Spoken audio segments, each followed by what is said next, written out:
sesiapa yang membaca Yasin pada suatu malam, asbaha maghfuran lah, waktu subuhnya dosanya sudah diampunkan Allah. Buka tafsir Ibnu Katsir, namanya tafsir Al-Quranil Azim, yang ditulis Imam Abul Fida Ismail Ibnu Katsir dalam muqaddimah surah Yasin. Di situ dia tuliskan, man qara'a Yasin fi lailatin, sesiapa yang membaca Yasin pada suatu malam, asbaha maghfuran lah, pada waktu subuh dia sudah diampunkan Allah. Kami ikut majlis Sayyid Usamah Mansi Al-Hasani Al-Maliki, murid langsung dari Habib Sayyid Muhammad bin Alawi bin Abbas Al-Hasani Al-Maliki di Makkah Al-Mukarramah.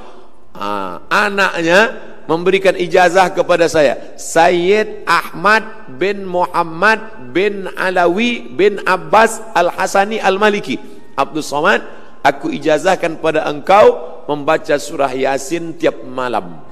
Dia suruh baca Yasin tiap malam. Jadi sebaiknya Yasin itu dibaca tiap malam. Ulama yang datang ke negeri Melayu dulu tahu orang Melayu pergi ke laut, pergi bertanam padi, pergi mencari ikan. Susah kalau tiap malam. Dia suruh kalau tak sanggup tiap malam, malam Jumat sajalah. Tiap malam pun tak sanggup, inna lillah wa inna ilaihi raji'un. Malam Jumat sekali saja. Kenapa mesti malam Jumat? Sayyidul Ayyam, induk dari segala hari. Apa kata Imam Ibnu Katsir dalam muqaddimah surah Yasin? La tuqra'u fi amrin asirin, kalau dibacakan pada perkara yang susah, illa yassarahullah, maka Allah memudahkannya. Susah punya anak, baca Yasin. Lepas baca Yasin, ya Allah, aku bertawassul kepada engkau berkat surah Yasin ini. Susah menemukan jodoh, baca lagi. Bagi yang belum menikah, yang sudahnya baca lagi. Ini yang susah mati, berapa banyak kita disuruh baca Yasin, nengok orang tak mati-mati. Ustaz, tolong baca Yasin ni, kenapa? Udah 3 hari tak mati-mati. Kita baca, lepas kita baca, sehat. Alhamdulillah. Apa hukuman dari Allah untuk orang sengaja memutus hubungan silaturahim antara anak dan ayah? Ini orang anak, ini ada ayah, tapi dia putuskan hubungan orang ini sehingga si anak tak mengenal ayah. Maka dalam Islam tidak boleh memakai bin. Ud'uhum li abaihim, pakailah mereka dengan nama bapa mereka. Zaid bin Muhammad, Zaid bin Muhammad, turun ayat, maka Muhammadun aba ahadim mir rijalikum, Muhammad bukan bapak kamu, walakin Rasulullah, tapi dia adalah Rasul Allah, wa khataman nabiyyin, penutup para nabi.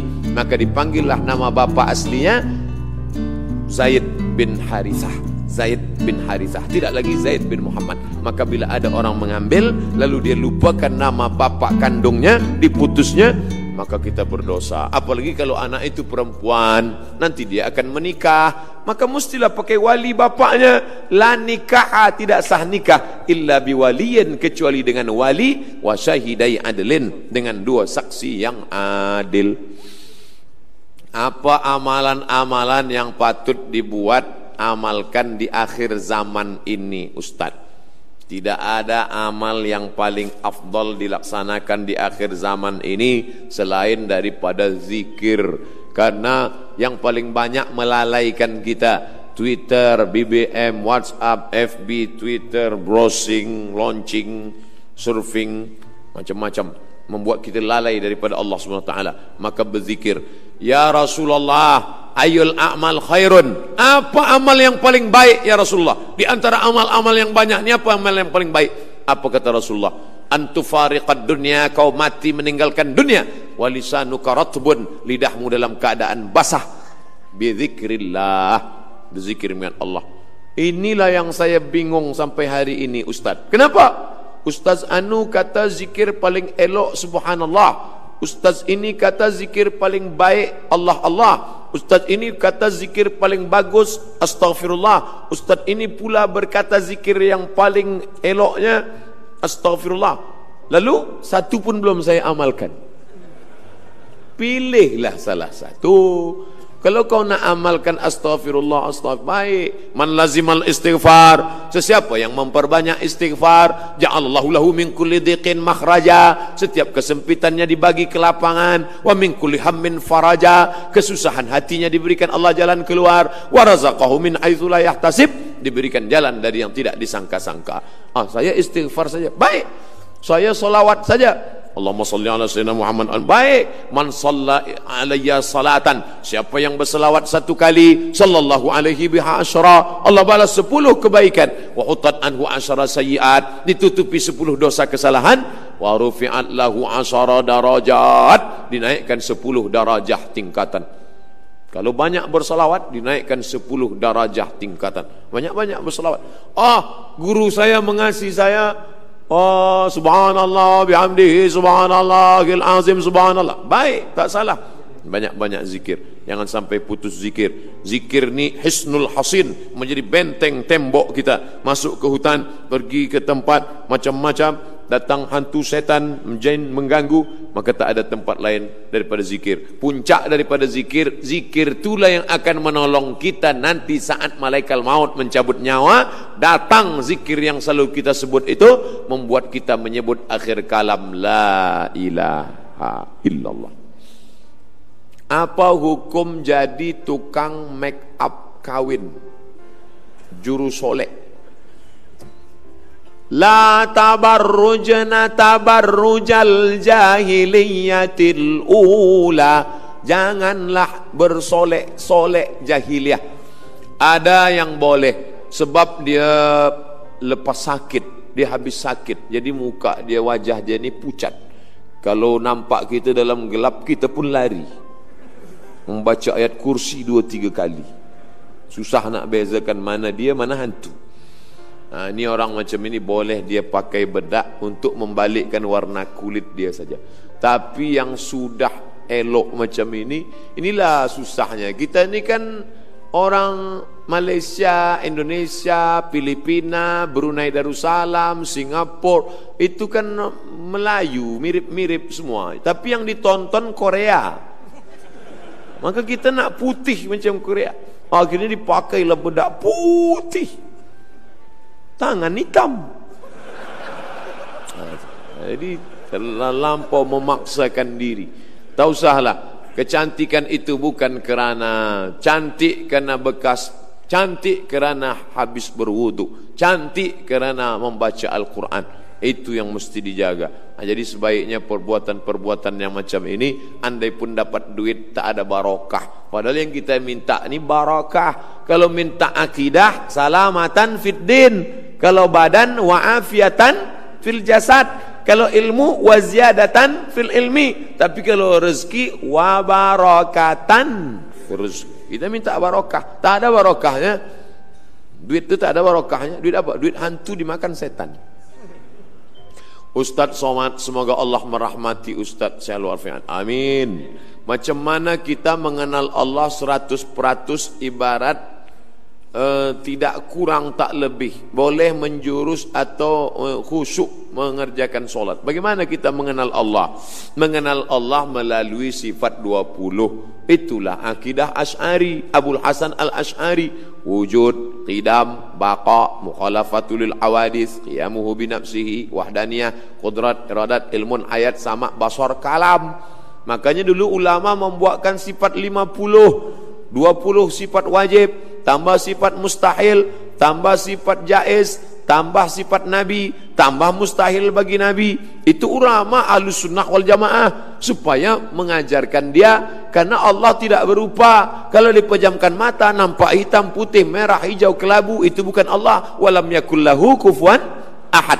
Dari mana dia tahu? Mukhalafatuhu lil hawadis.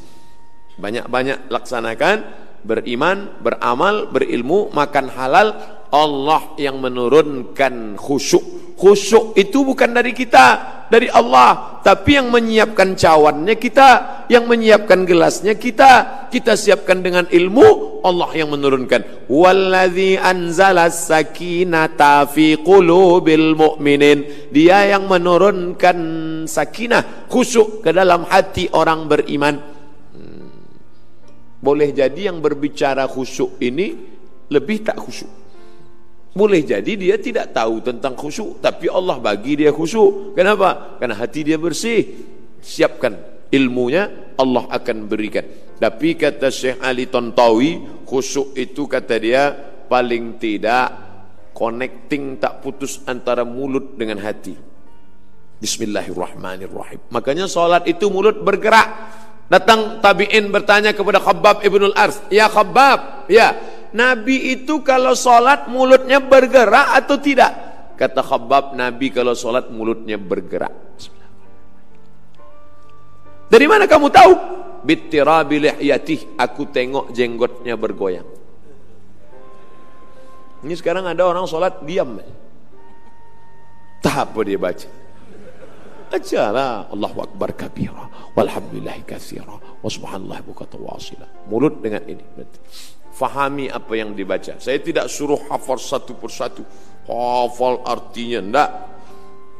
Bila ada yang menghafal artinya baik, tak salah. Tapi kalau sampai dia tak hafal, tapi paling tidak dia paham. Inna salati wa nusuki wa mahyaya wa mamati lillah la syarika lahu wa bidzalika umirtu. At-tahiyatul mubarakatus shalawatut thayyibatu lillah. Dari tempat wudu ke dalam masjid jangan lagi tasbih. Tak boleh tasbih. Nabi melarang tasbih. Tasbih, tak boleh tasbih. Kenapa? Merusak khusyuk. Dari tempat wudu tasbih, bukan tasbih, tasbih. Subhanallah, subhanallah. Datang orang sebelah kita nak bertanya, esok jadi macam mana kita pejabat? Subhanallah, subhanallah, subhanallah. Jaga hati. Qul amru rabbin nas, malikin nas, ilahin nas. Allahu Akbar. Macam naik kereta juga. Kadang-kadang udah agak-agak lari ke tepi, naikkan balik. Naikkan balik. Harus sentiasa waspada, harus sentiasa. Begitulah khusyuk itu dari awal sampai akhir. Selepas solat tetap juga kita khusyuk. Selepas solat tetap zikir, tak pernah putus.